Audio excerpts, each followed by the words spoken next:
Hey fellas, now it's been a while since I made a video, and yeah, I have been doing some drafting, not as much as I usually do because I've had money issues.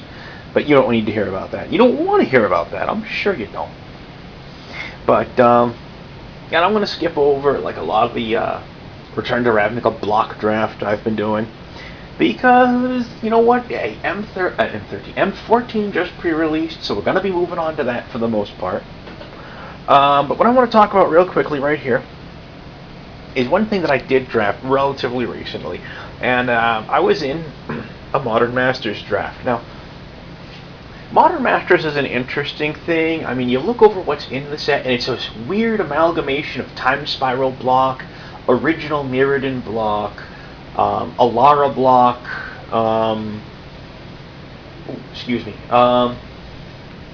some Kamigawa in there, and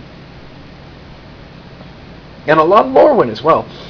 There's just stuff, you know. But let's get down to this, shall we? Now this is what I played. Now the deck itself, I ran a total of 17 lands, counting the Terramorphic I drafted. And I was running 4 swamps just in case I wanted to play one of these street wraiths. I actually drafted them specifically for the sake of cycling them out. Yes, I'm willing to pay, especially in draft, I'm willing to pay an extra 2 life to have a thinner deck. You know, in constructed, it's a little on the questionable side, but it still might be worth it depending upon your deck, right? Right. So, I had some interesting stuff going on here. Moth Dust Changeling was a nice little fairy to go along with the Latchkey Fairy, so I could trigger Prowl more often along with the Fairy Machinist. All well and good. Ethereum Sculptors helped the casting cost of some of my stuff. Esperzo was a beat stick. 2 ethers, 2 spell bombs, 1 pyrite, 1 ether, and a reach through mist. Just some basic card drawing here for the most part. Though the ethers, I didn't have any red mana for the pyrites. It was basically just 2 mana to cycle it for most intents and purposes. The ether spell bomb, it was nice because I was playing blue anyway, so if I needed it for the bounce, I had it, which is nice. A Mirror Enforcer and a Frogmite, affinity for artifacts combined with Ethereum Sculptors. That's some nice stuff. Ether Snipe is a good sized body. I used him more for his evoke and bouncing something. Yeah. 3 Logic Knots, which of course works nicely with the Street Wraiths. 2 Traumatic Visions, which I don't think I ever cycled, and 1 Pact of Negation, which came in handy. It's also a little bit of a money card there, This deck, it was fun to play. It wasn't necessarily as effective as it could have been. If I had gotten like another Fairy Machinist and 1 or 2 more of these affinity guys, it would have been better, to be perfectly honest, I think. One of my more interesting matchups was someone who was playing a deck very similar to mine, but he was also running some of the Vivid lands with Sunburst creatures. That was interesting. He did really well with that. Basically, when it came down to his late game, he could beat me down, but early to mid game, it's just like it was anybody's, One of the things with Modern Masters, of course, let me clear this up, talk about this while I'm clearing this up, and just so I can show you my sideboard, what else I drafted, One of the interesting things with Modern Masters is the price point is rather high, and it also was a very limited release. And I think part of that is so that it doesn't feel like Chronicles 2, Electric Boogaloo. Now, for those who, first off, don't know, the Electric Boogaloo bit is a reference to an obscure series of movies called Breakin', where the sequel is called Breakin' 2, Electric Boogaloo. So, yeah, the fun little rhyme in there, right? Anyways, but more to the point, Chronicles. A lot of people don't remember Chronicles. Chronicles was an interesting thing. Let me put the camera down for a moment, and I'm gonna babble while I put this stuff out. Chronicles came out shortly after 4th edition.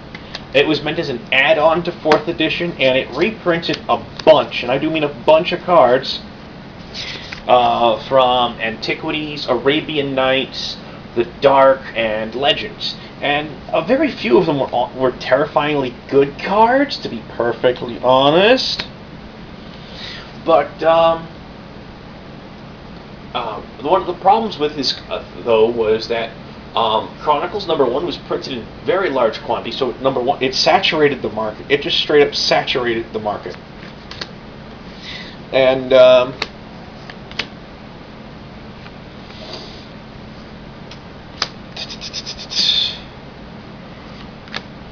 was I?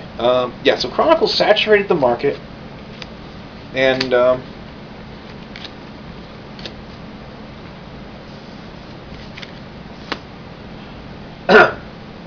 and it decreased the price of a lot of older cards, specifically the Elder Dragons. Nicol Bolas, not the Planeswalker, the very original Nicol Bolas is a 7/7 flying creature that, when it dealt damage to a player, they discarded their hand. Nicol Bolas, Paladai Amors, Vivictus Asmondi, Chromium, Arcady Sabbath. I think that's all of them. Anyways, we'll see if I named 5 later. So anyways, yeah, it really, really upset a lot of people, and Wizards has been really paranoid about another Chronicles happening. One of the things that was a fallout from Chronicles was the existence of the reserved list. That is, there's a whole bunch of cards that, because of Chronicles and dealers and collectors complaining about how Chronicles basically sacked the secondary market value of a lot of their cards, Wizards at that point in time decided to come out with the reserved list, promising not to reprint certain cards. And the only way they've had around the reserved list for a very short period of time was by printing foil versions, which they did with I'm trying to remember what it was called, Phyrexian Negator, which today isn't necessarily a very powerful card, but back in the day it was. It was I believe it was 2 and a black for a 5/5 creature that whenever it was dealt damage, its controller sacrificed permanents equal to the amount of damage done. Which sounds like a nasty drawback these days, but you have to keep in mind, back when it was first printed, you could Dark Ritual out a Negator on turn 1. On turn 1.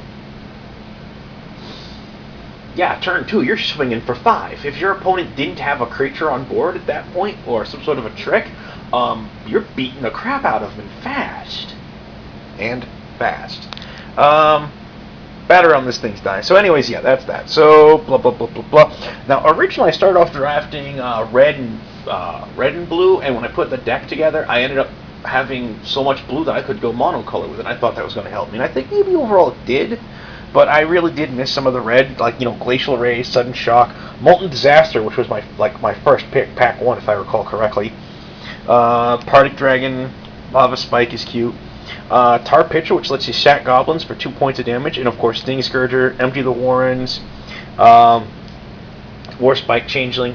Hey, guess what? It's a goblin, just like the Moth Dust is also a goblin and a fairy, and blah blah blah blah blah. Crush Underfoot, choose a giant creature you control, deals damage equal to power to target creature, and I got these 2 giants right here, Thundercloud Shaman and a Blind Spot. Rift Elemental, speeds up things like that Partick. Hanakami was whatever, it was like a late pick. I figured, it's the only thing left playable in the pack. Electrolyze would have been really nice, but oh well. In black, other stuff I picked up, a pair of Deep Cavern Imps. The echo cost of pitching a card I wasn't particularly thrilled with, but it's still 2/2 flyer. Raven's Crime is a reusable discard. Pepper Smoke is a nice little creature removal. Warren Wielding can be creature removal.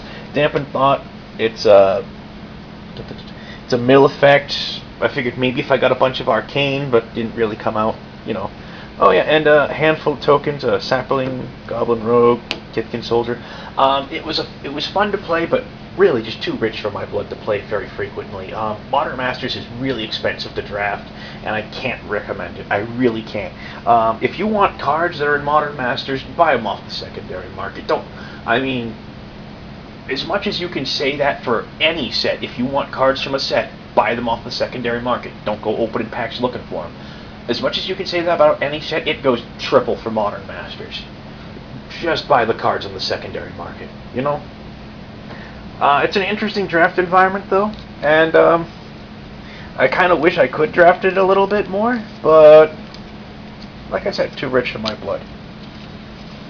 And on that note, fellas, I'm gonna put this video to bed, recharge the battery in the camera, and hopefully I'll be able to talk about my M14 pre-release, which was okay. It was okay. All right. Later, fellas. Be good. Stay safe, etc., etc.